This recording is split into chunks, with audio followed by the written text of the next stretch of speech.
로마서 2장 12절로 29절까지 말씀 가운데서 25절로 29절까지를 한 절씩 교독하겠습니다. 제가 먼저 25절 말씀 봉독합니다. 내가 율법을 행하면 할례가 유익하나 만일 율법을 범하면 내 할례는 무할례가 되느니라. 그런즉 무할례자가 율법의 규례를 지키면 그 무할례를 할례와 같이 여길 것이 아니냐. 또한 본래 무할례자가 율법을 온전히 지키면 율법 조문과 할례를 가지고 율법을 범하는 너를 정죄하지 아니하겠느냐. 무릇 표면적 이대인이 유대인이 아니요 표면적 육신의 할례가 아니니라. 함께 있습니다. 오직 이면적 유대인이 유대인이며 할례는 마음에 할지니 영에 있고 율법 조문에 있지 아니한 것이라. 그 칭찬이 사람에게서가 아니요 다만 하나님에게서니라. 아멘. 한 번은 제가 프랑크푸르트 교회 연합 집회 때문에 독일에 간 적이 있었습니다. 그 집회를 인도하러 독일에 가면서 마음에 간 김에 루터의 종교개혁 현장을 좀 가봤으면 좋겠다 해서 정말 가서 본 그런 일이 있습니다. 원래 처음에는 보고 싶었던 것은 루터가 95개 조항을 붙였던 그 비텐베르크 교회 문이 있는 바로 거기에 가서 좀 보고 싶었는데, 그런데 거긴 너무 멀더라고요, 프랑크푸르트에서. 그래서 거긴 못 가고 대신 마르트부르크라고 하는 성을 가게 되었습니다. 자, 그런데 이 마르트부르크 성을 어쩔 수 없이 가게 됐는데 나중에 보니까 어떤 면에서는 거기를 간 것이 저한테는 훨씬 더 의미가 있고 더 좋았다 하는 것을 깨닫게 됐어요. 왜냐하면 이 마르트부르크 성은요, 어떤 곳이냐면 루터가 이제 여러분 들어보셨겠지만 워름스 제국국회라는 것이 있었습니다. 거기서 그 모든 워름스 국회의 기와장이 다 나를 공격한다 할지라도 하면서 나갔던 그 워름스 국회에 나가서 정말 전면전을 선포하거든요. 종교개혁을 위해서. 근데 그러고 나서는 이제 교황이 루터를 죽이려고 합니다. 이건 살려둘 수 없다. 그래서 루터를 죽이려고 하는데, 그런데 그때 그 선제후라고 하는 타이틀이 있는 프리드리히라고 하는 분이 이 루터를 보호합니다. 근데 대놓고 보호는 못해요. 그래서 교황과의 관계가 있으니까. 그래서 몰래 이렇게 보호를 하는데, 그래서 어떻게 하냐면 루터가 워름스에서 이제 끝내고 비텐베르크로 가는 그 길 중에 갑자기 강도가 나타난 거예요. 근데 그 강도는 누구냐면 사실은 프리드리히 선제후가 보낸 군사입니다. 근데 강도처럼 복면하고 나타나가지고 루터를 납치를 해요. 그래가지고는 갖다 숨겨둔 곳이 바로 이 마르트부르크라고 하는 그 성입니다. 거기에서 한 10개월 정도 이렇게 그야말로 숨어서 이름도 바꾸고 그리고 있게 되는 그런 것인데, 사실은 굉장히 힘들었습니다, 그 시간이. 왜냐하면 완전히 진짜 사람들과 차단돼서 어떻게 될지 모르는 어려움 가운데 숨어서 지내야 되니까 정말 두렵기도 하고 힘들기도 하고 외롭기도 하고. 자, 그런데 그런 곳에 있으면서 루터가 거기서 종교 개혁에 있어서 정말 중요한 두 가지의 기억에 남을 만한 작업을 하게 되는 바로 그런 곳이, 그래서 의미가 있다는 것이죠. 그 두 가지가 뭐냐? 하나가 뭐냐면 내주는 강한 성이요 방패와 병기 되시니라고 하는 바로 그 찬송가를 그곳에서 만들어서 불렀어요. 여러분 아시지만 그 찬송가는요, 정말 뭐 종교 개혁뿐만 아니라 그 후에도 얼마나 많은 영향을 미칩니까? 정말 그 내주는 강한 성이요라고 하면서 하는 것은요, 그냥 시상이 아니에요. 그 자리에서 그가 정말로 힘든 상황 속에서 얼마나 어려운지, 이 땅의 마귀 들끓어 우리를 해하려 하나, 정말 그런 공격 앞에서 정말 그 친척과 재물과 명예와 생명을 다 빼앗긴데도 진리는 살아서 그 나라 영원하라, 이런 고백이 나오는 그 모든 것은요, 바로 이 마르트부르크에서의 루터의 그 모든 시간들을 반영한 거예요. 특별히 시편 46편 말씀을 읽으면서 은혜를 받았어요. 그래서 그곳에 가보면 그 루터가 머물던 방 기둥 곳곳에 그가 정말 그거 썼던 그 고백들이 조금씩 남아있는 걸 볼 수 있다고 그러죠. 정말 그런 아주 귀한 찬송가를 그곳에서 지어서 불렀습니다. 그리고 또 하나는 뭐냐? 신약 성경을 헬라어에서 독일어로 번역한 겁니다. 신약 성경을 헬라어에서 독일어로 번역한 거예요. 말씀만이 참 신앙을 만든다는 그런 확신으로. 자, 그런데 그 당시에 성경은 라틴어로 돼 있어가지고 그래서 일반 사람들은 잘 못 읽어요.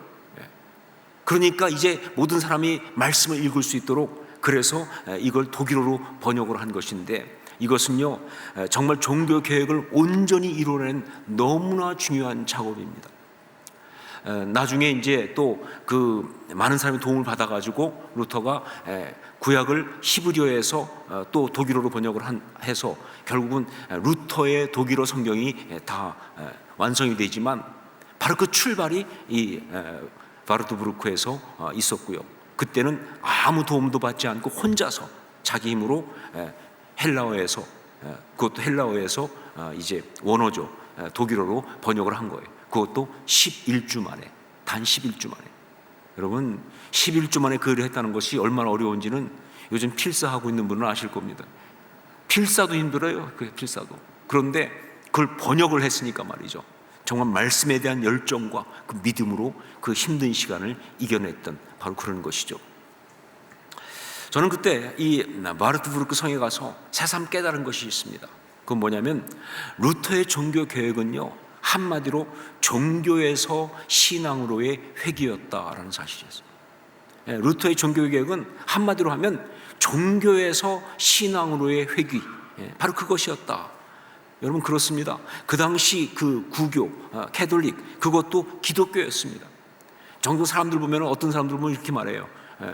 우리가 기독교고 또 천주교는 또 따로라고 생각을 해요. 그래가지고 뭐 그런 식으로 막 얘기하는데 그건 잘못된 얘기죠. 우리는 개신교입니다. 기독교 중에서. 거기는 구교, 천주교고요. 다 기독교예요. 거기에도 성경이 있고요. 그곳에도 복음이 있었고 신앙의 전통이 있고 믿는 자들의 신앙적인 헌신과 열심이 있었던 바로 기독교, 그거였습니다. 자, 그런데 문제는 뭐냐? 그게 변질이 되면서 루터 당시 그것은 이미 신앙이 아니라 종교였다 하는 게 문제가 되는 거예요. 여러 가지 외적 전통과 형식, 그리고 인간적인 어떤 의식들과 미신적인 요소, 그리고 무엇보다 정치판으로 변질이 되어 버린 그런 종교였다는 것이죠.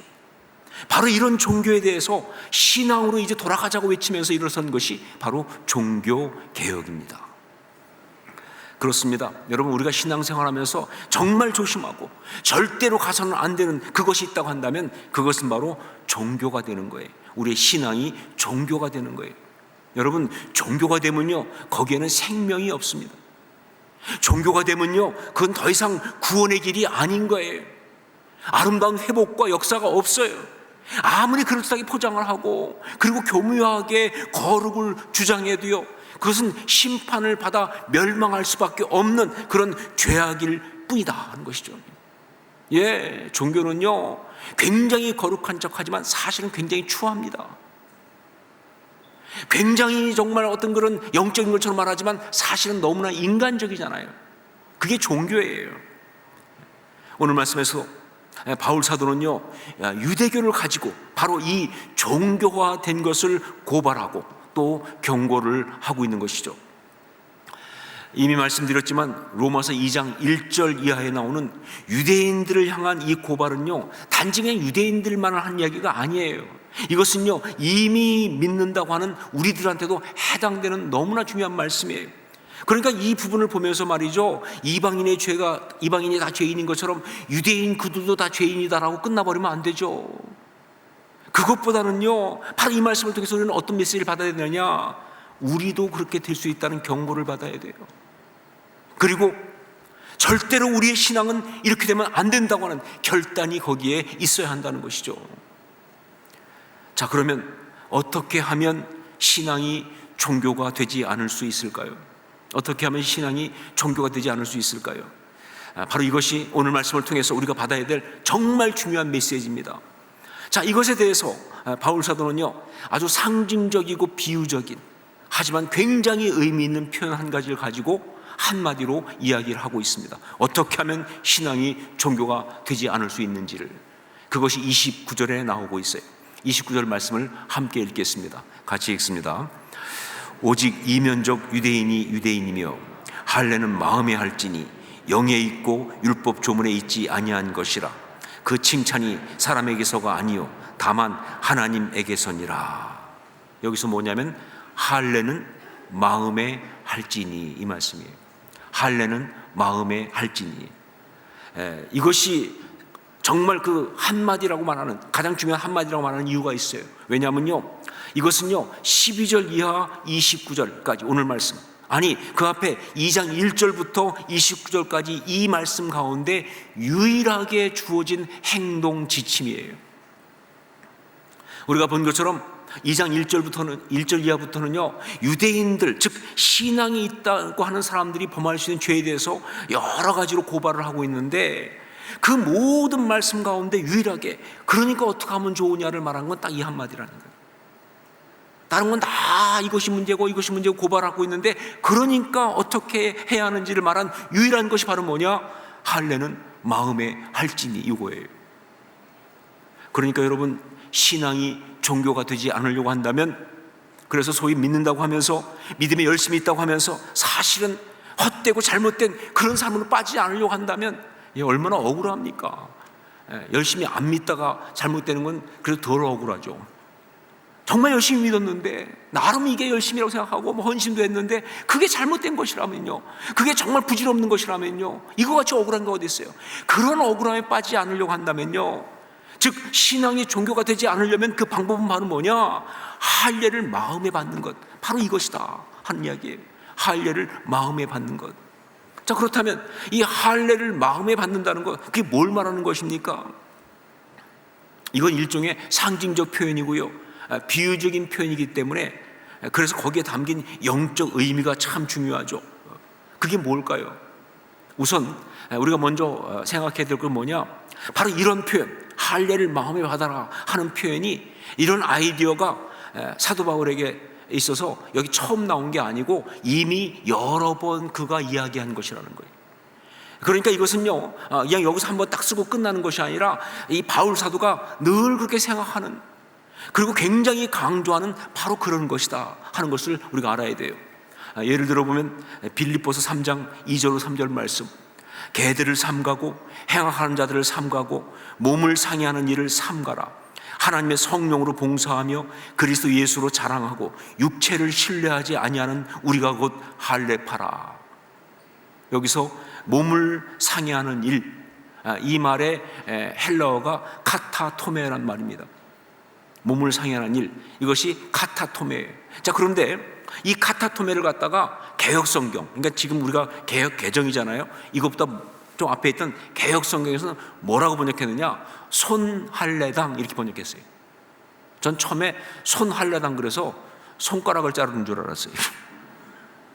손에다가 할례를 하나 보다. 근데 그게 아니고, 이 손은 뭐냐? 바로 손상 혹은 훼손, 바로 그 손이에요. 그러니까 할례를 하는데 그게 몸을 훼손하면서 할례하는, 더 정확히 말하면 할례의 진짜 의미를 훼손하고 있는 바로 그런 것들이다 그 말이에요. 그러니까 참 할례는 그렇게 몸을 훼손하는 그런 것이 아니라, 진짜 할례는 예수 그리스도 안에서 참 신앙을 갖는 것, 이게 진짜 할례라는 거예요. 그 이야기를 하고 있는 것이죠. 또 하나는 골로새서 2장 11절 12절 말씀입니다. 또 그 안에서 너희가 손으로 하지 아니한 할례를 받았으니 곧 육의 몸을 벗는 것이요 그리스도의 할례니라. 너희가 세례로 그리스도와 함께 장사되고 또 죽은 자들 가운데서 그를 일으키신 하나님의 역사를 믿음으로 말미암아 그 안에서 함께 일으키심을 받았느니라. 여러분, 우리의 신앙은요 손으로 하는 할례가 아닌 예수 그리스도를 주로 고백하면서, 여러분 다 하신 거잖아요. 예수 그리스도를 주로 고백하면서 어떤 일이 일어나느냐? 그러면요 예수 그리스도와 함께 우리가 십자가에 죽어요. 그리고 예수 그리스도와 함께 다시 사는 겁니다. 이게 거듭남 아니에요, 그렇죠? 바로 그 역사가 일어나는 것, 그게 바로 진짜 할례라는 거예요. 그냥 몸의 한 부분을 잘라내는 상징이 아니라 예수를 주로 고백하고 주님과 함께 십자가에 죽고 그리고 다시 사는 바로 그 역사가, 바로 그것이 그리스도의 할례다. 그것이 진짜 우리가 받는 할례라, 그런 이야기예요. 자, 그런데 여러분, 이런 바울의 생각은요, 사실 바울이 처음 만들어낸 거 아닙니다. 이것은 이미 신명기에서 강조하고 있는 그런 겁니다. 신명기 10장 16절 보니까 그러므로 너희는 마음의 할례를 행하고 다시는 목을 곧게 하지 말라 그랬어요. 또 신명기 30장 6절 말씀, 네 하나님 여호와께서 네 마음과 네 자손의 마음에 할례를 베푸사 너로 마음을 다하며 뜻을 다하여 네 하나님 여호와를 사랑하게 하사 너로 생명을 얻게 하실 것이며 그랬습니다. 여러분, 율법을 가장 집중적으로 선포하고 있는 율법 중에 율법인 신명기에서, 그것도 할례라고 하는 것이 아브라함의 자손이 되기 위해서 너무 중요한 상징이라고 여기고 있는 그 당시에 말이죠, 진정한 신앙은 할례를 몸이 아니라 마음에 받는 것이라고 이야기하고 있다니까요. 이게 성경이에요. 이게 성경의 통찰입니다. 여러분, 그렇기 때문에 그 뒤에 나오는 예언서, 특별히 그 신명기의 재해석이라고 일컬어지는 예언서가 바로 예레미야입니다. 여러분, 제가 성경탐구 강의할 때 얘기한 적이 있는데, 사실 예언서는요 새로운 게 아니에요. 그래서 온고이 지신 그러잖아요. 예언서는요 옛날 율법, 원래 율법 말씀을 다시 그 의미로 돌아가는, 그게 예언서입니다. 그 예언서는 일종의 개혁이라니까요. 종교개혁이라니까요. 뭐 새로운 이야기가 하는 게 아니라 말씀의 원래 의미를 찾자, 이게 예언서의 이야기예요. 그런데 그 예언서 중에서 신명기를 가장 잘 재해석했다고 보는 것이 예레미야입니다. 그 예레미야 4장 4절 보면 이런 말씀이 있어요. 유다인과 예루살렘 주민들아, 너희는 스스로 할례를 행하여 너희 마음 가죽을 베고 나 여호와께 속하라. 그래야지 아니하면 너희 악행으로 말미암아 나의 분노가 불같이 일어나 사르리니 그것을 끌 자가 없으리라. 마음 가죽을 베고, 이건 뭐 새로울 것이 없는 이야기죠. 당연히 그럴 수밖에 없는 그런 말씀이다 하는 거예요. 자, 이만큼 이 할례를 마음에 하라는 것은요, 신앙이 죽은 종교가 되지 않기 위해서 처음부터 강조한 아주 중요한 말씀이었어요. 신앙이 죽은 종교가 되지 않기 위해서 처음부터 강조한 바로 그런 말씀이었다. 자, 그런데 제 개인의 생각으로는요, 바울 사도가 정말 신앙을 잃지 않고 그것이 종교가 되지 않기 위해서 마음의 할례를 받아야 한다는 이것을 믿고 선포하게 된 직접적인 이유는 다른 데 있다고 봅니다. 이건 뭐 제 개인적인 통찰이지만 전 맞다고 봐요. 바울이 우리가 마음의 할례를 받아야 한다라고 이야기한 직접적 이유는 다른 데 있어요. 그건 바로 뭐냐? 스데반입니다. 스데반. 사도행전 7장에 보면 스데반의 설교가 나옵니다. 그가 돌에 맞아 죽기 전에 했던 마지막 설교죠. 그런데 그 설교를 그는요 대제사장과 그리고 서기관과 바리새인들이 있는 공회 앞에서 했는데, 그 설교 중에 스데반은요 질타하듯이 외친 것이 있습니다. 그것이 바로 51절 말씀이죠. 목이 곧고 마음과 귀에 할례를 받지 못한 사람들아, 너희도 너희 조상과 같이 항상 성령을 거스르는도다. 목이 곧고 마음과 귀에 할례를 받지 못한 사람들아, 너희도 너희 조상과 같이 항상 성령을 거스르는도다. 그런데 이 말씀을 외칠 때 그 말씀을 누가 들었나요? 그 자리에 누가 있었나요? 사도 바울이 있었습니다. 그는 스데반과 논쟁을 벌였고요, 그를 죽이기 위해서 사람들이 옷을 벗어 맡길 때 그 옷을 맡았던 사람이에요. 무슨 얘기냐? 스데반의 돌로 맞아 죽는 일을 주도한 사람이다, 그 말이에요. 여러분, 바울 사도에게 스데반은요 예수님 다음으로 가장 강한 영적인 영향을 준 사람이에요. 정말 자기가 율법주의자 종교인이었을 때 그 종교적 열심을 가지고 예수 믿는 사람 다 잡아 죽인다고 죽이기 시작했을 때 그때 가장 먼저 죽인 게 스데반이니까요. 그러니까 스데반은요 바울에게는 정말 잊을 수 없는 신앙의 선배입니다. 제가 사도행전 설교하면서 한번 말씀드린지 모르겠지만 저는 그렇게 생각해요. 루스드라와 더베에서, 루스드라에서 그가 돌에 맞아 죽게 되었을 때 그때 바울은 스데반을 생각했을 거예요. 그래서 그 고난을 이겼을 거예요. 그 정도로 중요한 사람이 스데반이에요. 그 신앙의 아름다움, 그 신앙의 어떤 모습이 너무나 자기에게 늘 도전이 되는 사람, 스데반이었어요. 자, 그렇기 때문에 목이 곧고 마음과 귀에 할례를 받지 못한 사람들아, 너희도 너희 조상과 같이 항상 성령을 거스르는도다 라는 그의 그 질타를 그는 잊을 수가 없죠. 바로 그래서 그가 회심한 후에 아주 확신 있게 선포했던 것입니다.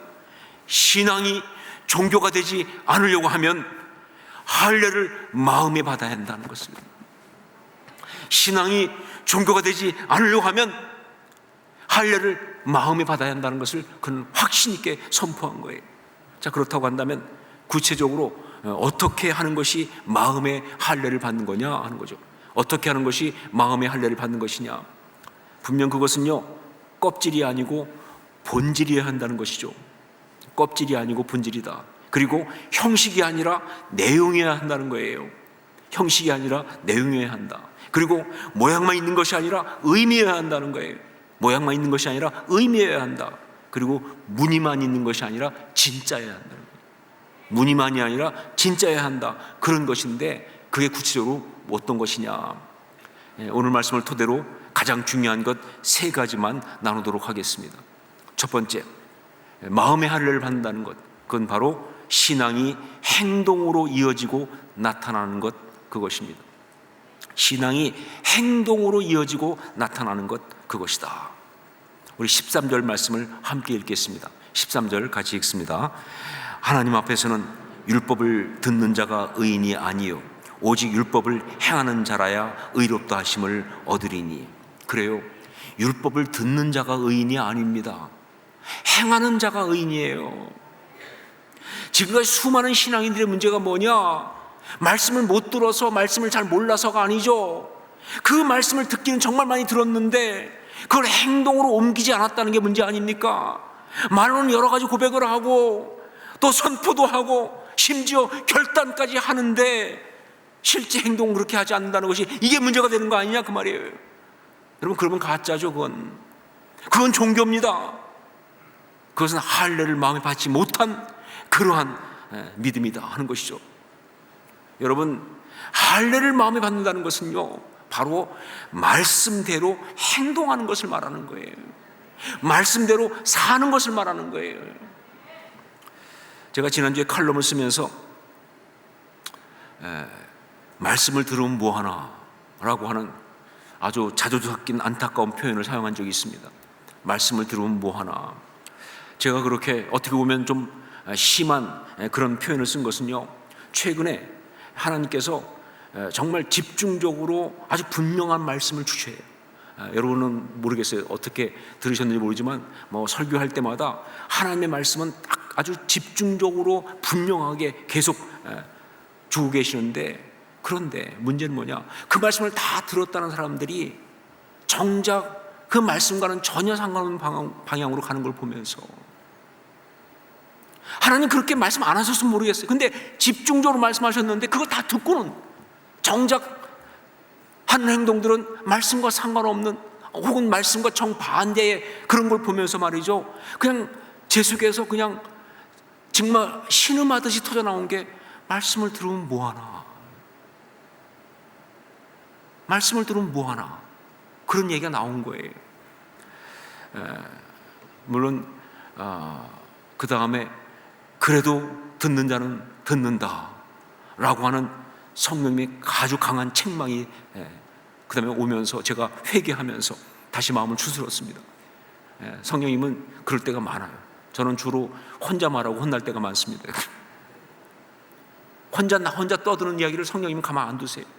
어떤 때는 혼자서 재미없어, 성령께서 막 무섭게 양다지세요. 뭐가 재미없냐 말이죠.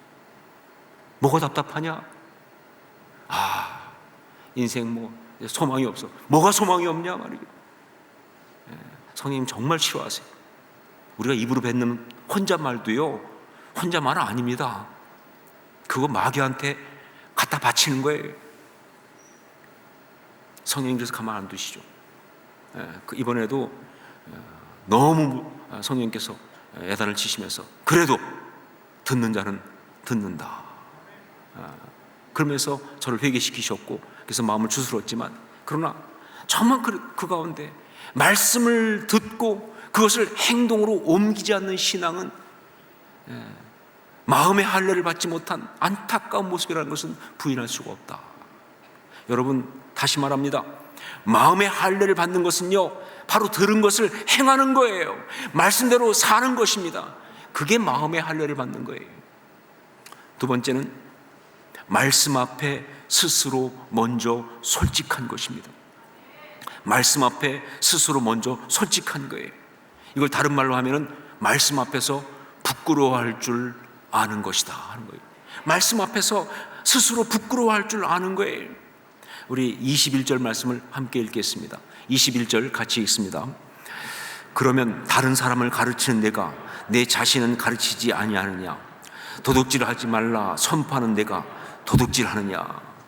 여러분, 말씀이 행동으로 이어지는 것이, 이것이 마음의 할례를 받는 것이라고 한다면 그 가장 구체적인 첫 번째가 바로 이거예요. 예, 그렇습니다. 말씀은 가장 먼저 자기에게 적용되게 되는 것이 맞아요. 예, 모든 신앙인은요, 말씀 앞에서 스스로 솔직해야 한다 그 말입니다. 이게 바로 마음의 할례를 받는 거예요. 그런데 남들한테는요, 그 말씀 가지고 이렇게 저렇게 가르치고 심지어 이렇게 저렇게 판단도 하면서 정작 자기한테는요, 그 말씀을 적용하지 않아. 혹은 말씀을 쓰면서 바꾸고, 혹은 마음에 안 들면 뭉개버려요. 그냥 못 들은 척하고. 이건 신앙이 아니죠. 이건 종교입니다. 아주 타락한 종교죠. 그렇죠? 여러분, 신앙은요, 스스로 부끄러워하는 게 신앙이에요. 예, 신앙은 언제나 먼저 본이 되는 게 신앙이에요. 남들 이야기하지 않으면 내가 먼저 본이 되는 게 신앙이에요. 그래서 신앙의 가장 중요한 영성의 어떤 키워드가 뭔지 아시죠? 모든 종교개혁자들이 항상 붙잡고 있었던 정말 영성의 가장 중요한 단어, 그게 코람데오 아닙니까? 코람데오. 살아계신 하나님 앞에서, 그 살아계신 불꽃 같은 그 시선 앞에 내가 서 있다는 사실. 예, 우리는 코람데오, 하나님 앞에 있잖아요. 그 살아계신 불꽃 같은 시선을 가지고 지켜보시는 하나님 앞에 있잖아요. 이게 중요한 것이죠. 만일 남들이 보지 않는다고, 혹은 남들이 보든 여하튼 내 욕심, 내 유익을 위해서 포기할 수 없어서, 그래서 하나님 말씀을 무시하고 하나님 말씀을 뭉개고 있다고 한다면 그거는 종교지 신앙이 아니다. 그건 위선이다. 마음의 할례를 받는 것은요, 말씀 앞에 스스로 먼저 솔직해지는 거예요. 세 번째, 말씀으로 어리석음을 이기고 참된 지혜로움으로 가는 것, 그것입니다. 말씀으로 어리석음을 이기고 참된 지혜로움으로 가는 것, 그것입니다. 우리 18절로 20절 말씀을 함께 읽도록 하겠습니다. 18절 20절 같이 읽습니다.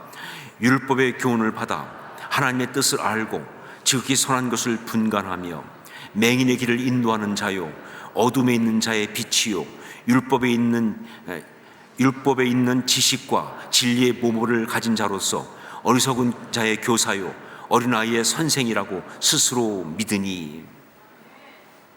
여러분, 말씀이 그에게 있다는 것은요, 바로 그 말씀이 그에게 지혜로움이 된다는 그 뜻입니다. 여러분, 말씀이 무슨 의미예요? 말씀이 있다는 게 뭐예요? 그건 그 말씀으로 지혜로워진다, 그 뜻 아닙니까? 그렇죠? 예, 말씀이 그에게 있다는 것은요, 그 말씀으로 어리석음을 이기는 역사가 있다, 그 뜻이에요. 그게 진짜 말씀이죠. 그렇죠?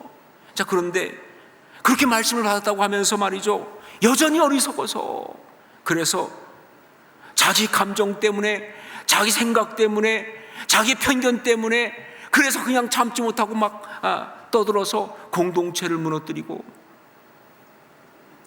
하나님의 영광을 욕되게 하며 하나님의 사람들을 갖다가 시험 들게 한다면, 하나님의 사람들을 무너지게 하고 있다고 한다면, 그건 그 마음의 할례를 받지 못한 것이다 하는 것이죠. 여러분, 신앙인은 지혜로워야 합니다. 우리가 말씀을 받은 사람이라고 한다면 지혜로워야 합니다.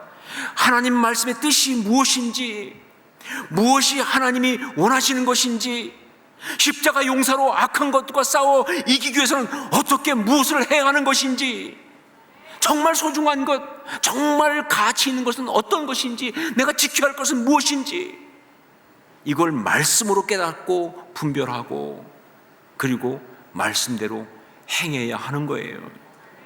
그게 진짜 신앙인이죠. 그것이 마음에 할례를 받은 것이다. 할례는 마음에 할지니, 이 모든 것이 물론 쉽지 않습니다. 그래서 마음에 할례를 받는 것이라고 말하는 거예요. 여러분, 할례가 뭡니까? 할례는요, 자기의 생사를 베어내는 거 아닙니까? 그런 것처럼 말이죠, 살아계신 하나님과 그 말씀 앞에서 자신의 의와 자랑과 자기 이기심과 욕망과 자기의 감정까지 베어낼 수 있어야, 그래야 그것이 마음의 할례를 받는 거예요. 참다운 성도는요, 아름다운 성도는 바로 이렇게 할례를 그 마음에 받는 사람이라는 사실을 잊지 마세요. 정말 주님 때문에, 주님을 위해서 그 마음을 베어내는 사람이다 하는 거예요. 저는 어떤 분의 간증을 기억합니다. 정말 어떤 일 가운데 주께서 말씀하시기 때문에 그 말씀에 순종을 해야 하는데, 근데 그게 너무 억울해서, 그게 너무나 힘들어서 혼자 통곡하고 울었다는 거 아닙니까? 전 그게 진짜 신앙이라고 생각해요. 통곡할 만큼 억울해도요, 말씀에 그렇게 말씀하셨으니까 가야죠. 말씀에 그렇게 했으니까 받아들여야죠. 순종해야죠. 그것이 바로 마음의 할례를 하는, 그 마음을 베어내는 그런 신앙의 모습이라는 것을 잊지 마십시오. 기도하겠습니다.